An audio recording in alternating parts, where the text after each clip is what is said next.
स्वामी जी कहते हैं सफलता के रहस्य हैं खुद से हमेशा पूछना। ये नहीं कि मैं क्या चाहता हूँ, बल्कि ये कि यहाँ क्या होने की कोशिश हो रही है। मैं इन शब्दों को फिर से दोहराऊंगा और इन्हें ध्यान में लेके जाएं। इनकी चेतना को, इसके पीछे जो सबक है जो स्वामी जी हमें प्रेरित कर रहे हैं जिस प्रकार से जीवन जीने के लिए, कि सफलता के रहस्य है खुद से हमेशा पूछना। ये नहीं कि मैं क्या देखना चाहता हूँ, बल्कि यह कि यहाँ क्या होने की कोशिश हो रही है।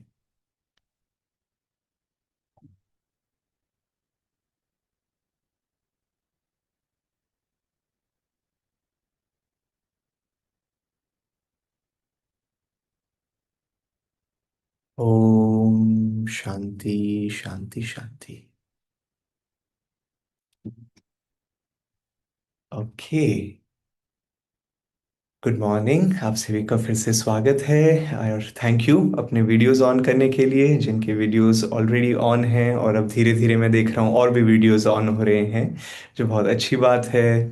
ये एक बहुत ही इम्पोर्टेंट टॉपिक है जहाँ स्वामी जी कहते हैं कि ये नहीं पूछना कि मैं क्या चाहता हूँ, लेकिन क्या होने की कोशिश हो रही है।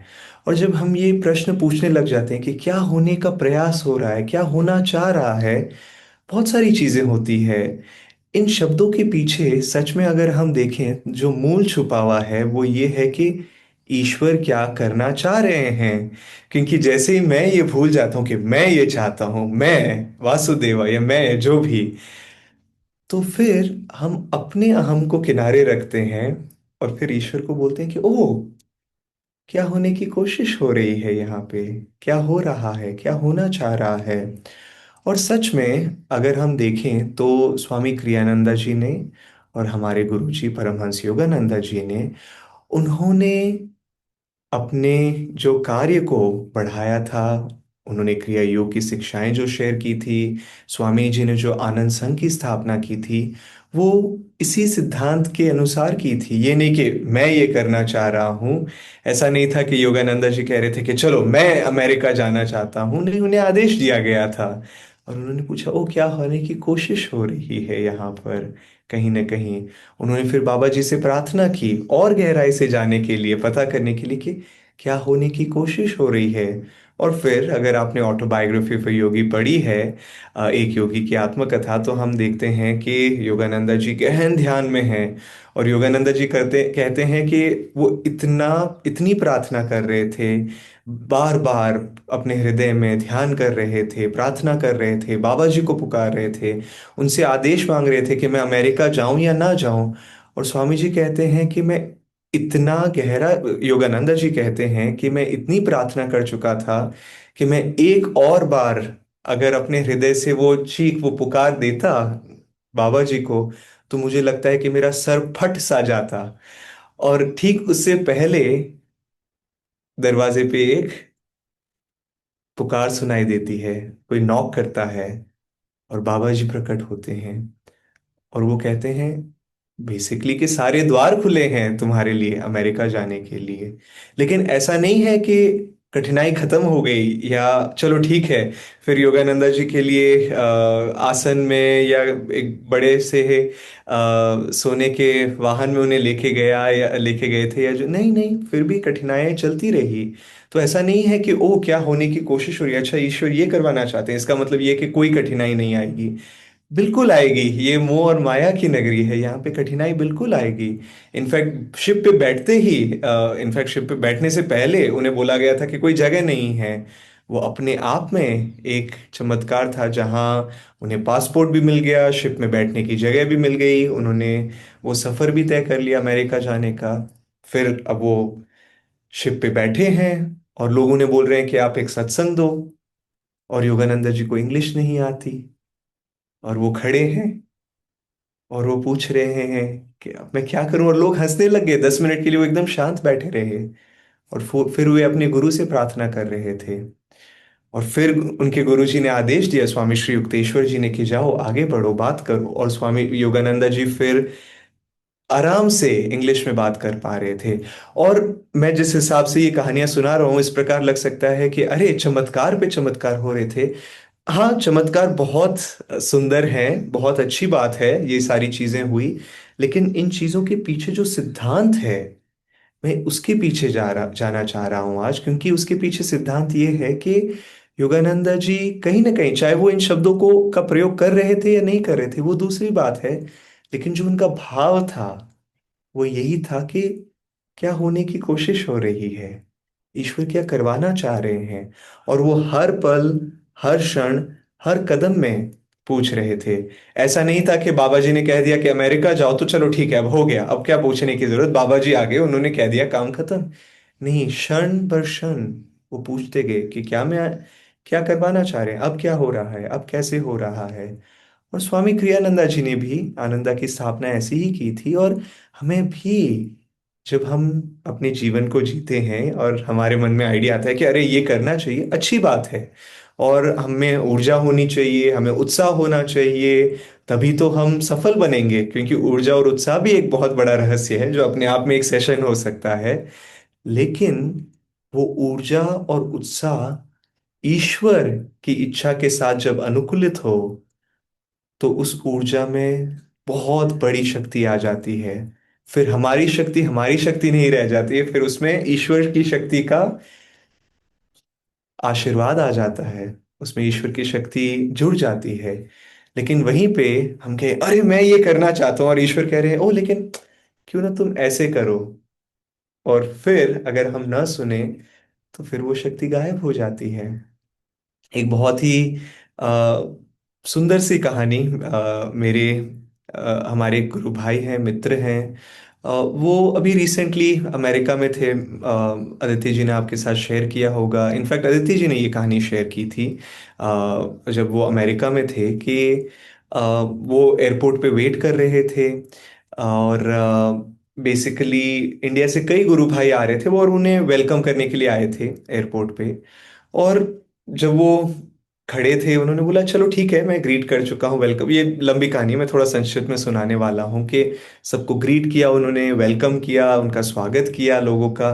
लेकिन बीच में उन्होंने लगा कि मुझे वहां जाके बैठना चाहिए, एयरपोर्ट में यहाँ एक कुर्सी है वहां जाके। और उन्होंने सोचा लेकिन इधर मैं सबका स्वागत करने आया हूँ और मैं क्यों बैठूं। लेकिन उन्होंने फिर से प्रार्थना की कि क्या करूं मैं, वो उधर जाके बैठो, वो गए बैठे। और फिर वो बैठे हैं और उन्होंने किसी को देखा, और उन्होंने हाथ दिखाया कि हेलो, और जान पहचान नहीं थी, बस देखा कि वो कहीं और बैठे हैं, उन्हें लगा कि उन्हें ग्रीट करना चाहिए। तो लंबी कहानी संक्षिप्त में, वो वहां पे बैठे, इस व्यक्ति से थोड़ा परिचय हुआ। ये व्यक्ति कह रहे हैं कि वो मेरा लेओवर है, 9 घंटे मुझे एयरपोर्ट में रहने की ज़रूरत है, लेकिन मैं बहुत स्ट्रेस्ड हूँ, मुझे मदद की ज़रूरत है। और अदिति जी ने बोला ओ मैं तुम्हें ध्यान सिखा सकता हूँ, तुम्हें ध्यान करना चाहिए। उन्होंने बोला अच्छा ध्यान से शांति मिलती है, उन्होंने बोला बिल्कुल। तो उन्होंने एयरपोर्ट में पूछा कि मुझे थोड़ा ध्यान करवा दीजिए। अच्छा ठीक है। तो उन्होंने उन्हें 1.5 मिनट के लिए बोला कि दोहरा श्वास लो, दोहरा श्वास छोड़ो, इधर ध्यान को कुटस्थ पे रखो, और बस अपने श्वास को आने दो जाने दो, ध्यान दो, बस 1.5 का काम होगा ये। और फिर उन्होंने बोला ओम, और इस व्यक्ति ने अपनी आंखें खोली, उसे कहा आह, मुझे इतनी शांति कितने ही सालों में अनुभव नहीं हुई है। और फिर अदिति जी ने बोला बिल्कुल बिल्कुल, और आप ध्यान कीजिए, बहुत अच्छी बात है, ध्यान करना चाहिए, और अपने लिए भी समय निकालिए, जब तक हम ध्यान नहीं करेंगे तो हम कैसे लोगों की सेवा, एनीवेज जो भी उनकी बातें हुई थी। तो अब जाने का समय आ गया, और ये जो डॉक्टर थे, ये न्यूरो सर्जन थे ये व्यक्ति, तो बोला बाकी सब तो ठीक है, लेकिन जब मैं ध्यान कर रहा था वो 1.5 मिनट के लिए, मैंने देखा कि मेरे मेड्यूला से इधर कुटस्थ पर एक सुनहरी सुरंग दिख रही थी। वो क्या थी, और बड़ा आनंद आ रहा था उसको देखने में। और अगर आप जानते हैं, आध्यात्मिक नेत्र एक सुनहरी सुरंग है, उसके बीच योगानंदा जी ने समझाया कि एक बड़ी ही गहरी नीले रंग का, फिर एक और सर्कल है, और बीच में 5 कोनों वाला सितारा है। और ये व्यक्ति बोल रहे अरे ये क्या सुनहरी सुरंग थी, ये क्या था, मुझे बड़ा आनंद आया उसे देख के, और बड़ी शांति महसूस हुई। बस 1.5 मिनट।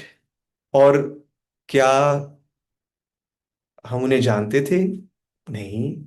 कहाँ मिले? एयरपोर्ट पे।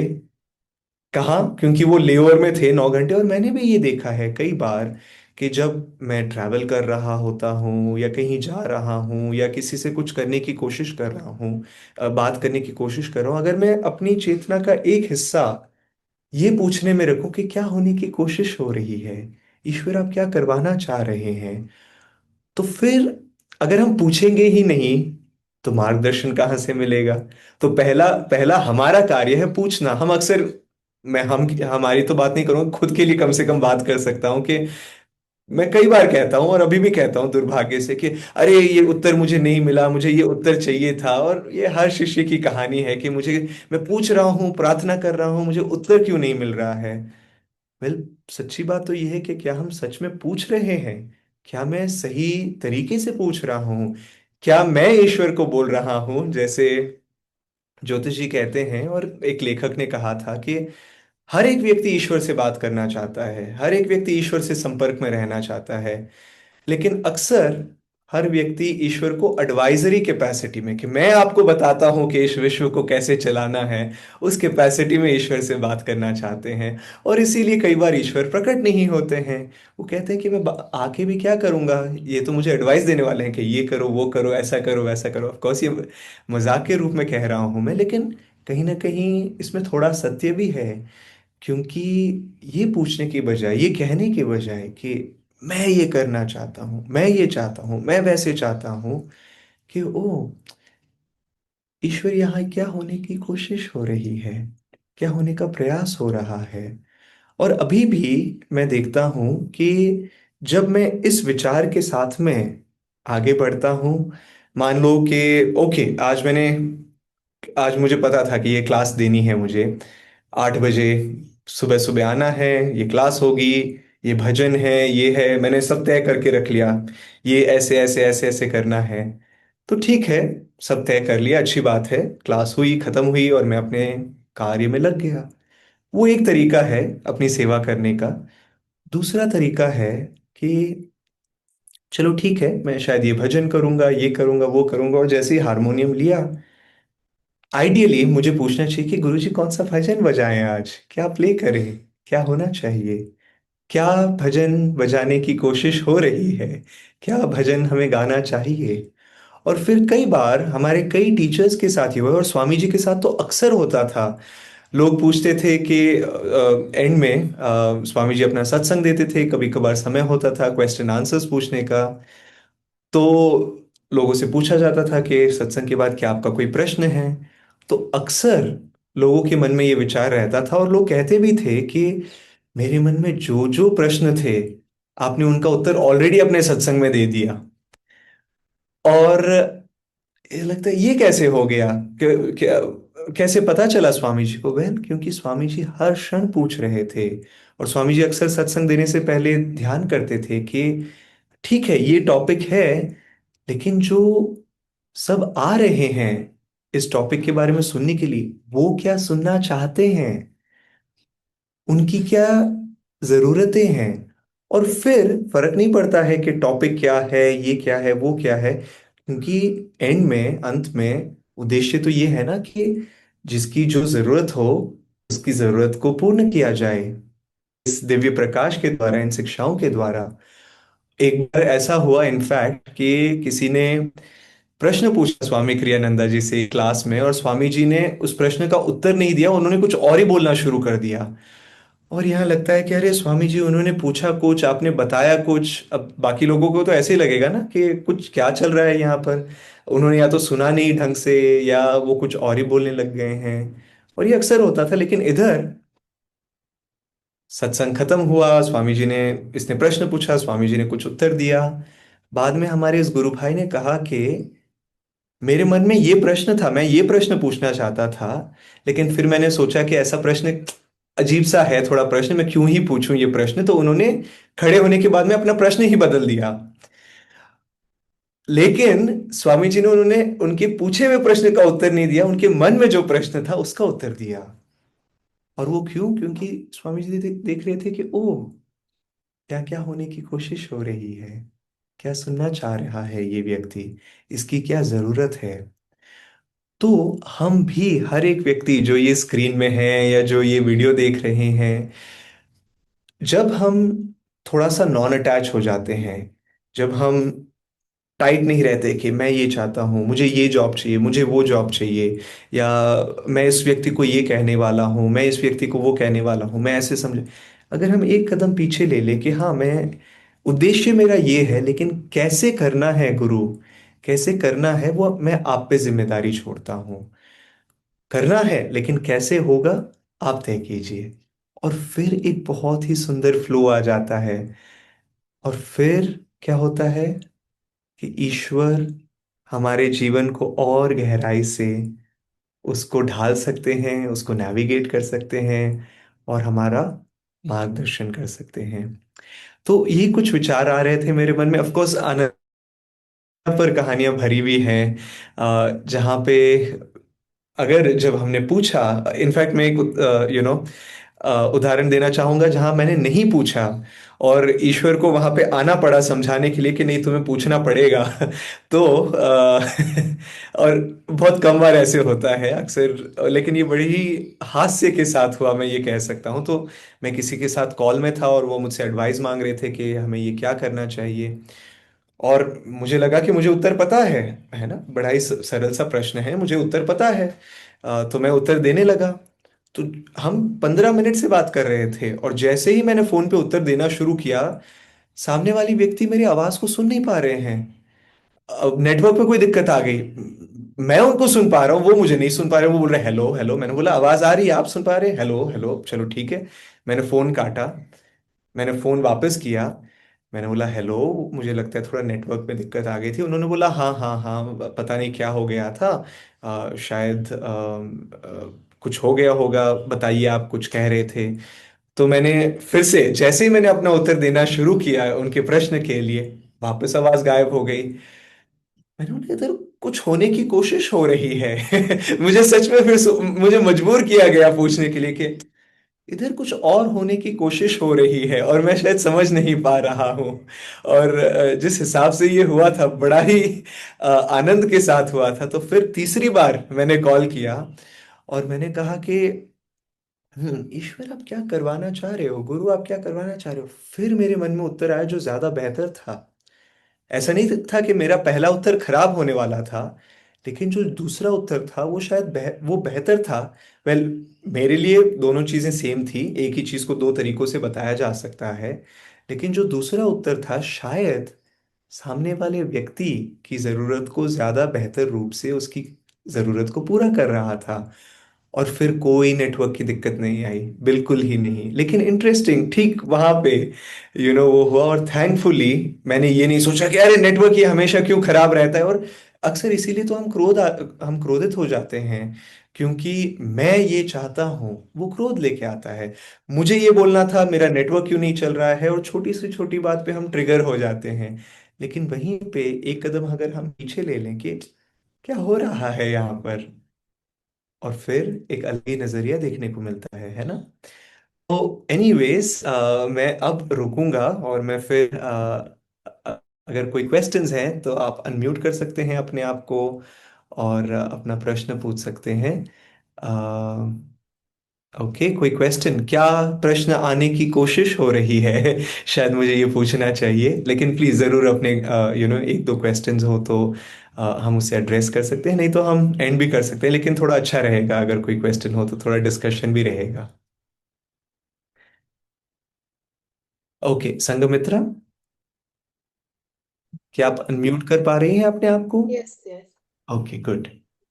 ओम गुरु भैया, एक्चुअली इस टॉपिक पे मतलब हम नॉर्मली कैसे और कैसे एक दो मतलब जैसे कि कल मैं आनंद संग गई थी, लाइट बंद करना भूल गई थी। तो मुझे फिर जैसे ही रिटर्न आई, मैं एक एग्जांपल है, मुझे ना मोशन आई बहुत। तो मैं जैसे गई, मुझे जाना पड़ा फिर से। तो मैंने देखा कि भूल गई हूँ दो लाइट, और एक दीप दिया भी जल रहा था, वो भी बंद करके फिर आई।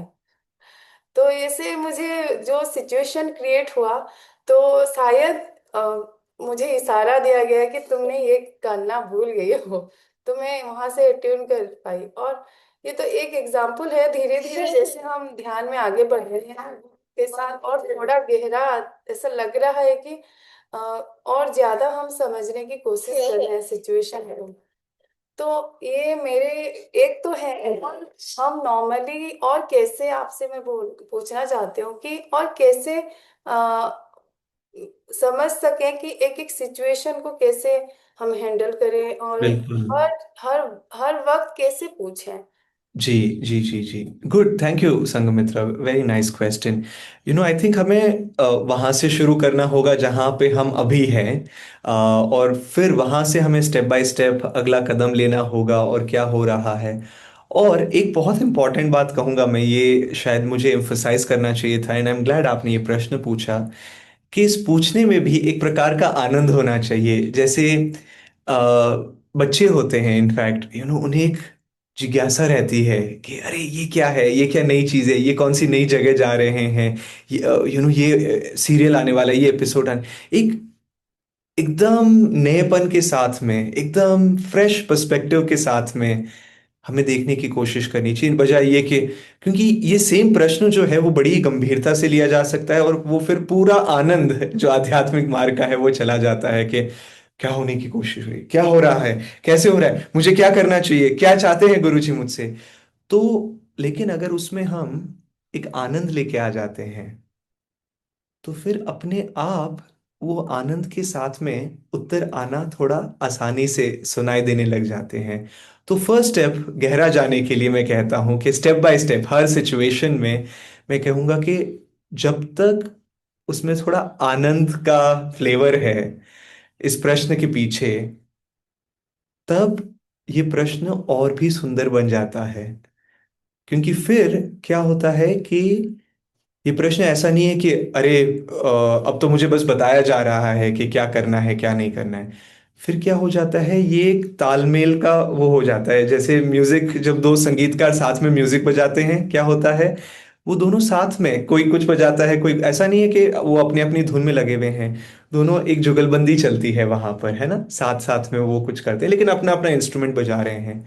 और वैसे ही हमें इस प्रश्न को उस माध्यम से देखना चाहिए कि कैसे हम ईश्वर के उस संगीत के साथ हम अपना कार्य कर रहे हैं, ईश्वर अपनी ऊर्जा डाल रहे हैं, और वो जुगलबंदी बनी हुई है, हम आगे बढ़ रहे हैं। और वो एक सुंदर, और इसमें ये एक और सुंदर बात है कि हमें अंत तक अक्सर पता नहीं होता है कि क्या होने की कोशिश हो रही है, और जब तक हो नहीं जाता हमें पता नहीं चलता, और फिर होने के बाद में अरे वाह, ये हो गया, और मैं ये तो सोच भी नहीं रहा था कि ये होगा नहीं होगा।